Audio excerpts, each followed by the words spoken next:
here as well, who's part of the delivery facilitation team, and she'll be also co-presenting with me, and colleague Rosie, who's at the back of the room, who's our communications officer. This is a blended approach, so I'm talking to some of you in this room, but I also know there's people online as well. So I'll kind of run through kind of just some housekeeping first. So for the people in the room here, as far as you're aware, there's no fire drill or anything of that nature planned. So if the fire alarm does go off, then the exit is at the back. We need to walk out there, down the stairs, and meet the assembly points on the front lawn. So that is if there's a fire or we're asked to evacuate the building, we need to do that. Also, for people that haven't been in this building before, if you go down the stairs, turn left and along the corridor over at the back there, that's where the toilets can be found. So if people need that. There's tea and coffee as well, so please do help yourselves. Make sure you're refreshed. And then for people online, just a reminder that we'll go through the presentation, but it will be difficult to take questions and answers from people online actually speaking. So what we'll say is we'll end the presentation bit in the Q&A, but we can still take questions from people online in the chat. And we'll also, if it's all right with everyone in this room and also online, we'll be recording this presentation so that we can share it with everyone. So hopefully there's no objections. If there's any objections, please let us know now, or anyone online, please also put that in the chat. Good. Okay, great. Well, we'll make a start then. So yeah, so I'm just going to talk about the UK Shared Prosperity Fund. It's called the Good Growth Shared Prosperity Fund in Cornwall and the Isles of Scilly. Cornwall Council, who we're employed by, are the accountable body for it in both Cornwall and the Isles of Scilly. So we work very closely with colleagues on the Isles of Scilly as well to deliver the programme. So I'm just going to talk about the aim. So yeah, it's part of the government's wider commitment to levelling up all parts of the UK. So this is effectively a successor programme from the European programmes before. This is the first national programme. And as I've said, yeah, the key aims of this, the levelling up objectives, is to boost productivity, pay, jobs and living standards, and this is by growing the private sector, especially in places that are lagging, such as Cornwall and Isles of Scilly, spread opportunities and improve public services, especially in those places where they're weakest. Again, there's kind of challenges for Cornwall and the Isles of Scilly, restore a sense of community, local pride and belonging, especially where they've been lost, and build on where there is already good work going on, because I know there is a lot in Cornwall and the Isles of Scilly. And then empower local leaders and communities in these places. So get that community bottom-up approach to driving economic development and social cohesion. And that all needs to be done within environmental principles. And these are good growth principles of the programme that I'll move on to in a bit. And apologies for those in the room, the slides are quite small. The screen is quite small, so we will share this presentation afterwards as well for people. So this is the Cornwall Isles of Scilly budget. It's 132 million overall, but I think it's worth noting that there's also another 5.6 million approximately coming into the pot as well, and that's for DEFRA's Rural Prosperity Fund. So that will be aimed at rural businesses for the purposes of Cornwall and Isles of Scilly. Both areas are classed as rural, but the local decision is that we will focus on particularly rural areas within Cornwall and the Isles of Scilly for that funding. We're waiting for it to be approved by DEFRA because they have got central government responsibility, but we're hoping that that will be live around April time, signed off, so then we'll be able to launch that. So that will be additional funding in the pot to help rural businesses and also rural communities. Yeah, then there's some further figures. So effectively, we've got 5 million for programme management fees. So that's to provide the advice support, such as ourselves here, to help projects talk through project ideas, help give you facilitation support to develop your application and put in the best possible application with the highest chance of success. And it is worth noting that all of these schemes are kind of voluntary and they are competitive. There's a lot of interest in them, so it is quite a competitive field. So if you are thinking of applying, we can give you that advice and support, and do think about what is your unique selling point that makes your project stand out amongst others. You know, what are you really doing that will make you stand out, deliver our objectives and make a real difference on the ground. I've talked, yeah, about the budgets, and effectively, yeah, it's in a number of years as well. The detail will follow in the presentation that will circulate, but effectively, yeah, we've broken down the budget allocations per year. There's a split of revenue and capital, but I think the key thing is we're trying to be as flexible as possible. Because this is a national programme, we have more flexibility than we did with European programmes for those that have been involved before. So this gives us a bit more flex about how we can apply it and how we can work with yourselves. So who can apply? This is, yeah, obviously a key point for everyone in the room, because hopefully you're all interested in applying. We've got some great ideas we want to talk through. So all projects funded under Shared Prosperity Fund must make a positive contribution to good growth as outlined in the Cornwall and Isles of Scilly investment plan. So the Good Growth Investment Plan is the overarching document that guides how in Cornwall and the Isles of Scilly we will spend the funding. So what I would say is do have a look at that. That has been signed off by central government as to how at local level we will apply and administer that funding. And yeah, to apply, you need to be any organisation with a legal status. So I think the key thing there, you've got to be a recognised legal entity so that if you are successful, we can contract with you. So if there are people here that are thinking about putting a community organisation together, it'll have to be a legal entity, or you will need a lead partner to actually act as the applicant. So the programme, the overview of the programme is it's separated into 3 strands. So we've got a community in place element. So this is about the focus on community activity. We've got supporting local business elements, obviously about supporting businesses. And then we've also got a people and skills element, which is about skills provision. We've got things like Multiply. People have probably heard about that, the government's initiative to get people who haven't got GCSE or above in maths back into kind of adult learning. So we've got elements like that under the skills. There's this other skills work that is in development that we're going to be launching over the coming months. But I think the main purpose of us being here today is to talk about what we're doing for our town's rural and coastal high street development, which does fit in business sector, but I don't want people to think, oh, I'm in a community organisation. That doesn't apply, because it does. So there is that. So anyone can apply as long as your project fits the criteria of that funding stream. And I've also put at the top community capacity and facilitation. So we've set up, we've got community links officers. Some of you may already be involved with them, but that's to provide that local support to help you develop your kind of bottom-up approach strategies on how you're going to support your local communities, so they can help you with advice and guidance for putting together a business plan and application to us if you are interested in applying. If you do have what we'd call an oven-ready project, so you're ready to apply, then you'd come straight to the Town Rural and Coastal High Street Development Fund. And my colleague Amanda in a minute will talk more detail about the actual application process and how to apply. You probably don't want to hear me speaking non-stop.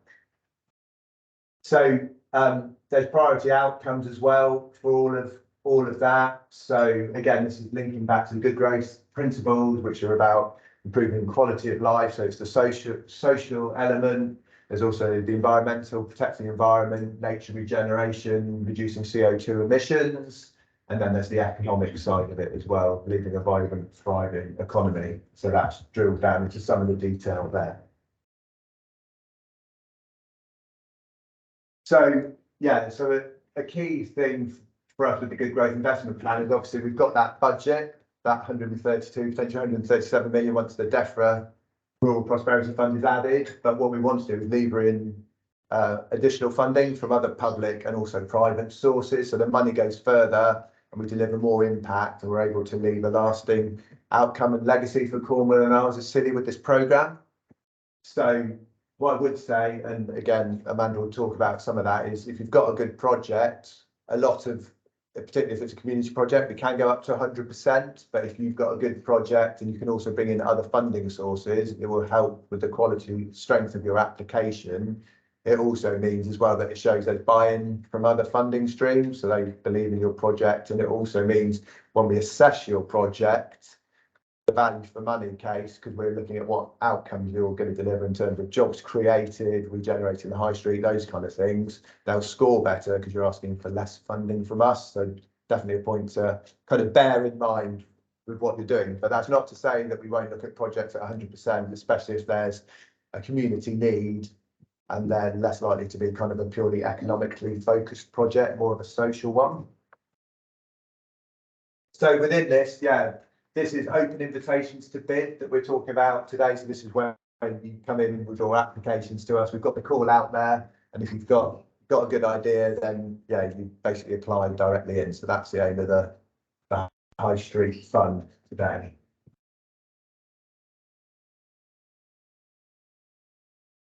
Yeah, so again, I've talked about kind of the strategic issues. Another part is the good growth principles. So there's the 3 strands there. So clean and green. So this is about aim by 2030 that we leave Cornwall City has a creative and carbon neutral economy. So what we're looking for is projects need to have a positive environmental outcome, sorry, and they need to be looking at what they can do to minimise any environmental impact, and ideally actually promote a carbon positive impact, and not just carbon. It's up to projects as well. It's quite an open, flexible scheme. So how can you actually benefit, you know, the carbon economy or the wider environment through your project? So as an example, we can't fund renewables in their own right just as a standalone project. They're looking at kind of refurbishing a community building, something in the high street. If it was to include solar panels, battery storage, enhanced levels of insulation, ground source heat pumps, those kind of things, they would be eligible as part of the wider costs. So, and then obviously that also helps lower your operating costs, so it will help with your long-term economic sustainability as well as environmental. Business economy, yeah, so this is about that growth that's clean and circular economic development. So what we're looking for, driving innovation, improve productivity and diversify our economy. And I think the key point to make here, and I've kind of had some chats with a number of people in the room, is that, you know, the high streets are struggling. It's recognised that they've changed and diversified as a result, you know, particularly of the pandemic. That's why we've launched this fund. We're recognising that people's consumer habits have changed. You know, traditionally people would use the high street. Now they might buy a lot of things that they would from the high street online. So how can the high street reinvent itself? How can you offer that destination experience? How can you get people back into high streets? How can you offer the facilities that people want to actually go and visit those high streets? And I think the key thing of why we're actually here today is we see BUS as a good example of what they've done with their high street. So we thought good to have the event up here. Hopefully people, if they're not aware of the area, can go and have a look at the high street, what's been done here, number of independent shops, how it's been promoted, and hopefully take some good examples that they can apply to the high street area where they've come from. Equality, yeah, so we talked about, oh yeah, sorry, the other key thing I didn't say, as well as reducing net zero, which is the first bit about clean and green, it's about creating jobs that pay at least a real living wage. So that is an expectation with our programme. The only way to improve the economy of Cornwall as a city long term is to make sure that people do receive a real living wage. So we expect all projects to pay that or above. And if you're applying for funding, you are creating jobs. That is what we expect to see as a bare minimum. So again, that's benefiting both the individuals employed and also more money to go back into the circular economy. And then also anything around nature recovery as well. So if you're redesigning buildings or doing things, you know, can you put cedar roofs on them? Can you do things like that, which will all again help benefit rainwater harvesting, all those kind of things. So that's what we want, and that's what this fund is about. It's about additionality. What can we buy with public funding that's going over and above what you're doing anyway? And we're looking for that significant step change in behaviour and in what's delivered. And then also equality, yeah. So all part of this is about reducing the gap in healthy life expectancy, a healthy start in life for everyone in Cornwall and as a city, and maximising opportunities for people with disabilities and health conditions. And it should also be noted that we are really keen on projects that may focus on marginalised groups or underrepresented groups as well. So anything in that space we're particularly welcome as well. So now I'm going to just kind of drill into some of the detail about the town, rural and coastal high streets development and skills programme. Quite a mouthful. This was all made kind of the titles before Amanda and I were in post. We only started last year, but effectively this is kind of the high street fund for short. And this is about supporting local businesses, but it does include local community enterprises within that as well.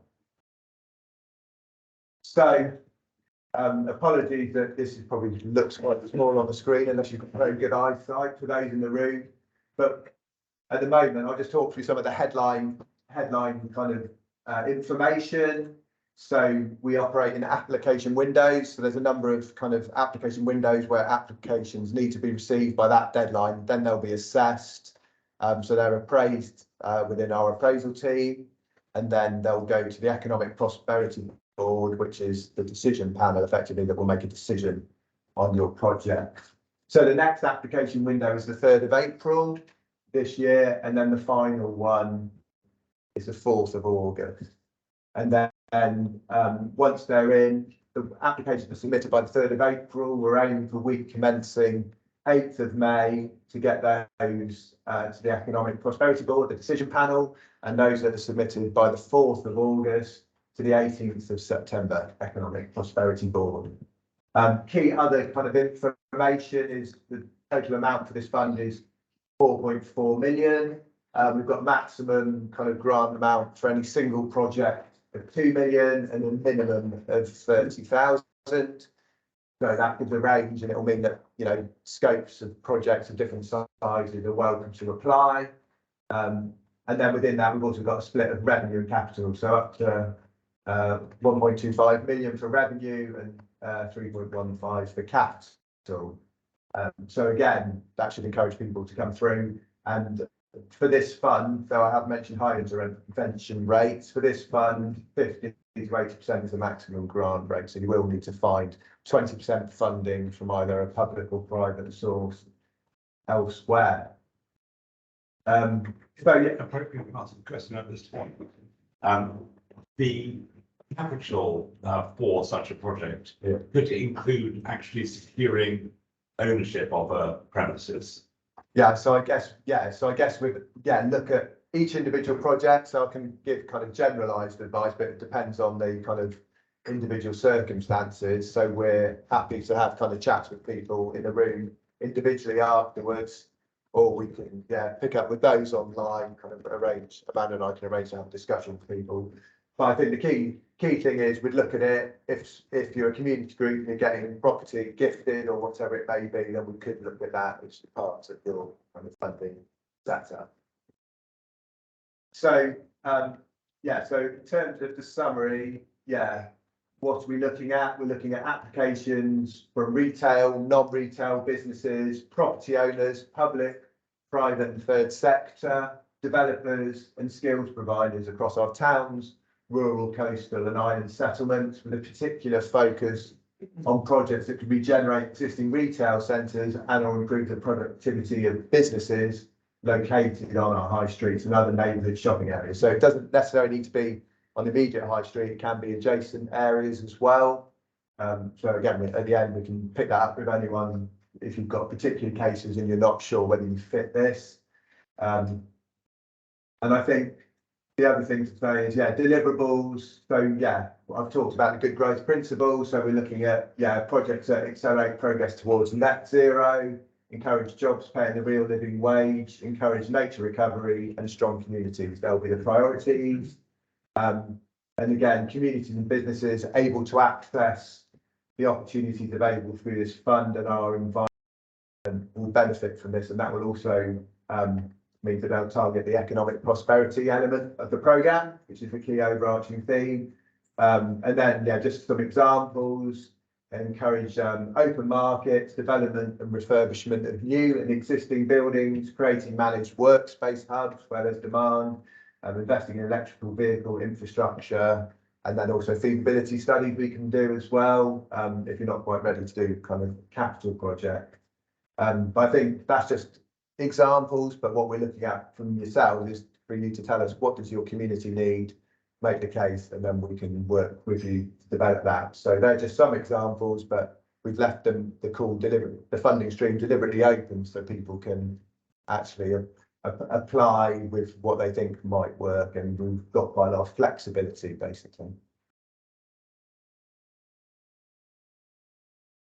So just to reiterate some of this, kind of who's the funding for. So just to really kind of emphasise the point, yeah, landowners, developers, property owners. And then we've got town development groups, bids, social enterprises, town parish councils. So effectively it's open to most people. Individuals with new ideas who may be looking for space on the high street, you know, community cafes, that kind of thing. Also welcome organisations with a track record of regeneration using innovative methods who may be looking to expand or replicate success in new areas of Cornwall and the Isles of Scilly. So we talked about, yeah, potential activity, but I think it's just worth reiterating that. So encourage to develop open markets, pop-up shops or meanwhile use, where there's vacant buildings that you can just have kind of temporary use while you're looking for longer term use. So it's all about, you know, regenerating, making them vibrant places that people want to visit, rather than perhaps some of them, you know, the high streets have suffered from a bit of looking run down recently, some of them. Develop or refurbish new and or existing buildings, create managed workspace hubs or co-working. Obviously, a lot of people are moving to working at home. They want places where they can meet up, have meetings in kind of a public space, a safe space, but they can also do business. So that is a new opportunity. You know, access tea, coffee, cafes, those kind of things. Provide, yeah, some kind of provide outdoor tables, chairs, and temporary eateries. So again, increasing dwell time, making people see it as a kind of destination that they'll spend longer at. This fund is aimed kind of primarily at kind of improving the high street for residents, but obviously a secondary benefit could also be the tourist sector and the number of visitors as well that will benefit from work that helps with the local population as well. And then, yeah, we've got creating training and skills programs to help businesses adapt to changing shopping habits. So again, you know, we've got that revenue funding in there. What do businesses need to be able to adapt, to keep trading, target new markets? What do they need to kind of upskill their workforce, etc. And then also things that will help, you know, get people into those towns. You know, does having electric vehicle infrastructure, or could it be electric charging points for bicycles? You know, will that help attract people into the high street while their cars, bikes are charging? You know, they'll spend money, teas, coffees, do their business in town, that kind of thing. So we're just looking for those approaches. And then this is effectively quite a lot of detail, but in return for public funding, what we're looking for is what are you going to kind of deliver in terms of programme output. So effectively, if we're giving you grant, you know, we're looking for one, you know, some of them is fairly straightforward, you know, the business receiving grants, but we're also looking for jobs created, jobs safeguarded. And what we mean by that is, will those jobs created or safeguarded still be there 12 months after the project's complete, the minimum, and then obviously paying a real living wage. Number of new businesses created, so yeah, we can have new businesses coming through, increased footfall, because no footfall's decreased. Some people have told me that as well here, that footfall numbers are decreasing. So yeah, what can you do to increase that? People say, well, how do you know? So this is about having baseline data when you apply. What's your current footfall and what will it look like in the future? So some of these targets, if you're thinking of applying, yeah, what's your baseline data now and what will it go to? You know, if you do this project, will you expect a 20-30% increase? What's realistic as a result of you applying through this programme? And then we've got, yeah, other things like, yeah, it depends where your project fits, but, you know, number of businesses receiving grants, number of potential entrepreneurs providing assistance to be business ready. So there's a whole load of different kind of targets. You don't have to deliver all of them, just kind of some of them, but obviously we will look for the amount of funding, how many kind of outputs you're delivering. So obviously more outputs you're delivering and the less funding you're asking for, the better your project will score through our system, and it may increase the chance of success. So process and guidance, I think that's you. So now I'm going to hand over to Amanda to talk about that. Hey everyone, hopefully you're all really excited to work out how you got your ideas through to us. So I'm going to talk through the next steps, and some of you might have already started the process, so apologies if I'm repeating information, but for those who haven't, the first thing that you need to do is register your interest on our website. This can be found on our contact page, and it doesn't need to be your whole application in this part of the form. We just want to know who, what, where, why, how, a brief breakdown of your costs, how exactly you intend shared prosperity funding, and how much wider funding you're applying for, and also your start and end dates, and just your basic information so we can get in contact with you with the outcome. James and I will then process this information and let you know whether we think that you're eligible to come forward to put in a full application for the fund. If we don't think you're eligible, we might signpost you to alternative funding that's coming on in years 2 and 3, or we might signpost you to the Growth Hub or some other alternative funding. But hopefully your project should be a good fit. If anyone's already been through the process, our old application form is quite difficult. So this week we launched a new application form, which is in a Word format and then also an annex. These are just screenshots, so this isn't the actual whole form. So it's not that short and easy. It's quite a few pages, and we're looking for really high detail information in this section. So when you're writing your application, imagine that the person appraising it has no idea of any of your past reputation or any work you've previously done. Go into really granular detail about what you aim to do, what you want to deliver, who's going to benefit from it. And as part of this, there is an annex section, which is the yellow screenshot, which will ask further detail on your cash flow, your funding, your outputs, and your outcomes. These sections can be quite complicated if you're not previously experienced with applying for this kind of funding. So that's what James and I are here to do. We can meet with you, we can talk this through, but we're also in the process of launching some how-to videos as well, which will individually go through each section and break down exactly what we're looking for. I'm about to go into more information on the capital and revenue side of things as well. So James mentioned earlier that there is a capital revenue split of what you can apply for, and we just wanted to give some examples of what capital and revenue costs are in regards to the shared prosperity fund.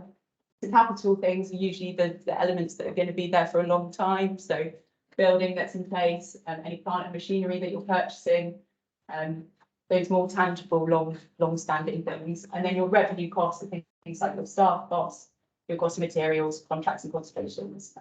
And it's worth mentioning as well that your staff costs can't exceed 15% of the total project costs. So when you're applying for the total amount, it can't exceed 15%.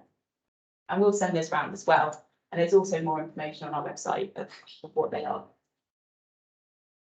And the important bit are full guidance to help you through the process. So along with James and I's support, and we can offer up to 4 hours worth of support with you all, and we can arrange a Teams call to do that, or whatever format is most successful to you individually. Obviously, the more time you give us, if it's the week before, there probably won't be 4 hours available, but you're working towards an April review date now, so there's plenty of time for us to get in Teams meetings and work with you all. But on our website as well, there's an application support tab, and within there you'll find the application form guidance. It is worth pulling this up and running through it section by section when filling out your form, because there's really key information on what needs to be completed. And the FAQ document as well, which James and I are going to update this week with any questions that are discussed today. It's a really useful place to go for just those little niggly bits of information. But again, if you're not sure, do contact us and we manage that inbox and we'll get back to you within 5 working days.